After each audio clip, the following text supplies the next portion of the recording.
এই যে এলেন আম্বানির পোলা। উল্টো পাল্টা কথা বলছো কেন? বলবো না? ভাত বাড়তে বলে যে চলে গেলে ভাতগুলো তো সব ঠান্ডা হয়ে গেল না। চিন্তা করো না, যা গরম দেখালা ভাতগুলো আবার গরম হয়ে যাবে।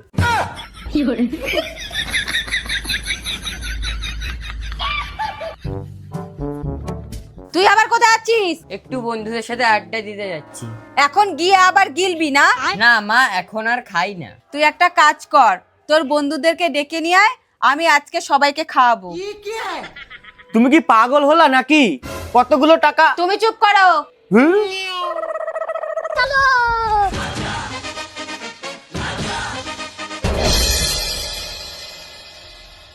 Cheers!